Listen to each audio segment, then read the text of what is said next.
क्या फिर से दिल्ली में मध्य प्रदेश के कद्दावर नेता बीजेपी के पूर्व गृह मंत्री नरोत्तम मिश्रा ने केस को प्रभावित करने दिल्ली पहुंच गए थे? समंदर का पानी उतरता देख किनारों में घर मत बना लेना, मैं लहर हूं फिर से लौट कर आऊंगा।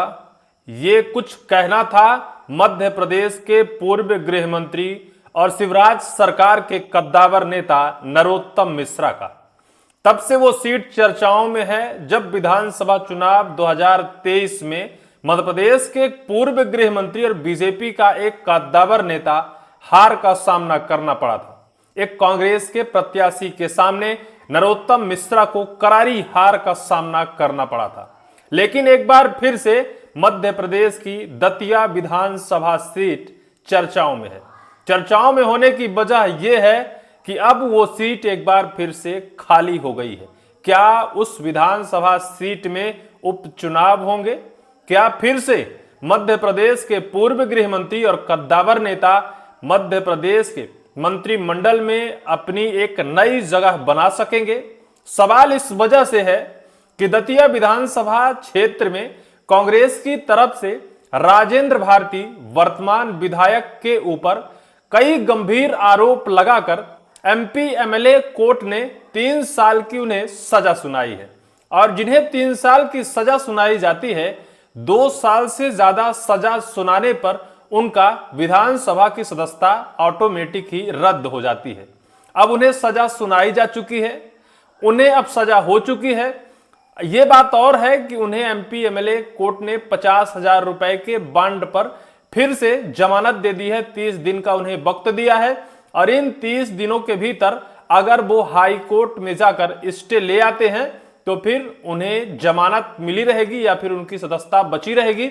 लेकिन अगर वो इस बीच स्टे लेकर नहीं आते हैं तो फिर ना तो उनकी विधायकी रहेगी और ना तो वो बाहर रहेंगे। दरअसल कांग्रेस के कद्दावर विधायक राजेंद्र भारती के ऊपर लगा ये आरोप महज 25 वर्ष पुराना है। उन्होंने जब जिला सहकारी कृषि ग्रामीण बैंक के अध्यक्ष थे, उस वक्त उन्होंने अपनी मां के नाम उस बैंक में एक 10,50,000 रुपए की एफडी रखी थी 1998 में।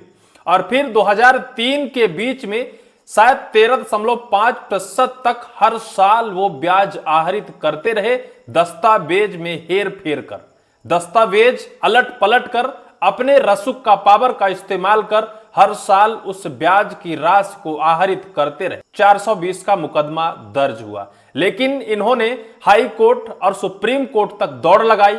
इन्होंने फिर बाद में आरोप लगाया कि मध्य प्रदेश में अगर यह केस चलेगा तो सत्ता के दबाव की वजह से केस को प्रभावित किया जा सकता है।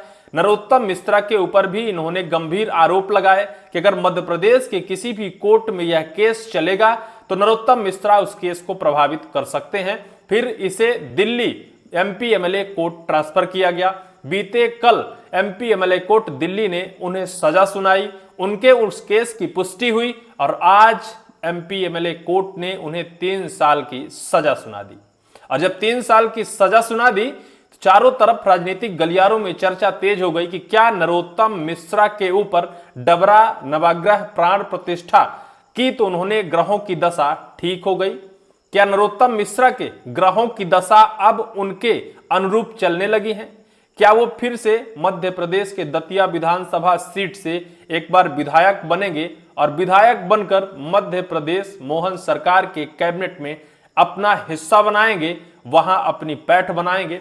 आइए हम आपको एक खबर दिखाते हैं, जिस खबर में साफ तौर पर यह कहा गया है कि मध्य प्रदेश के दतिया विधानसभा सीट के तत्कालीन विधायक राजेंद्र भारती की सदस्यता समाप्त होना तय है, क्योंकि 3 साल की उन्हें सजा हुई है। अगर हाईकोर्ट उन्हें स्टे नहीं देता है तो निश्चित तौर पर दतिया विधानसभा सीट पर उपचुनाव होना तय है। नवभारत टाइम्स की खबर देखिए, नरोत्तम मिश्रा को हराने वाले कांग्रेस विधायक राजेंद्र भारती को 3 साल की सजा, लिली थॉमस नियम से जाएगी विधायकी। लिली थॉमस का नियम जो है उसके तहत इनकी विधायकी जाना तय है। खबर की तरफ से आप थोड़ा सा समझिए। मध्य प्रदेश की राजनीति में गुरुवार को उस वक्त बड़ा भूचाल आ गया जब दिल्ली की राउज एवेन्यू कोर्ट ने दतिया से कांग्रेस विधायक राजेंद्र भारती को 3 साल की श्रमिक कारावास की सजा सुना दी। यह मामला 25 साल पुराने जिला सहकारी बैंक घोटाले से जुड़ा है। कोर्ट ने भारती के साथ सह आरोपी रघुवीर शरण प्रजापति को भी 3 साल की सजा और 2.5 लाख रुपए जुर्माने से दंडित किया। हालांकि कोर्ट ने भारती को 50,000 रुपए के बॉन्ड पर तत्काल जमानत दे दी और हाई कोर्ट में अपील के लिए 30 दिन का समय दे दिया गया। हालांकि राजेंद्र भारती के ऊपर जो आरोप लगे हैं उन आरोपों से समझौता नहीं किया जा सकता है, लेकिन तब भी एमपी एमएलए कोर्ट ने उन्हें 50,000 रुपए के बॉन्ड में 30 दिन का वक्त दिया है कि इस बीच अगर आप हाईकोर्ट से स्टे लाते हैं तो फिर शायद आप वरी रहेंगे, आपकी विधायकी बची रहेगी। लेकिन अगर आपको हाईकोर्ट स्टे नहीं देता है तो फिर ना तो आपकी विधायकी रहेगी और ना आप रहेंगे। खुद के दांव से ही उलझे विधायक जी। दिलचस्प बात यह है, यह केस पहले ग्वालियर की एमपी एमएलए कोर्ट पर चल रहा था। राजेंद्र भारती ने खुद सुप्रीम कोर्ट में अर्जी लगाकर आरोप लगाया कि बीजेपी नेता नरोत्तम मिश्रा के दबाव में केस प्रभावित हो सकता है। इसकी मांग पर सुप्रीम कोर्ट ने इस मुकदमे को दिल्ली ट्रांसफर किया था। बुधवार को कोर्ट उन्हें दोषी करार देकर जेल भेज दिया था और आज सजा का ऐलान किया गया है। सोचिए, राजेंद्र भारती जिस शक के आधार पर एमपी एमएलए कोर्ट ग्वालियर से उस केस को ट्रांसफर दिल्ली कराया, क्या फिर से दिल्ली में मध्य प्रदेश के कद्दावर नेता बीजेपी के पूर्व गृह मंत्री नरोत्तम मिश्रा ने केस को प्रभावित करने दिल्ली पहुंच गए थे? क्योंकि यही शक था राजेंद्र भारती को कि अगर एमपी एमएलए कोर्ट ग्वालियर में यह केस चलता है तो केस को प्रभावित किया जा सकता है, केस अपने पक्ष में लाया जा सकता है, राजेंद्र भारती के ऊपर मुकदमा दर्ज किया जा सकता है। लेकिन अब तो दिल्ली एमपी एमएलए कोर्ट ने बाकायदा उन्हें सजा सुनाई है। अब तो किसी भी शक की गुंजाइश ही नहीं है। अगर उन्हें इस बीच स्टे नहीं मिलता है तो निश्चित तौर पर उनकी विधायकी जाना तय माना जा रहा है। अब आपको हम समझाते हैं कि सुप्रीम कोर्ट का लिली थॉमस नियम आखिर है क्या।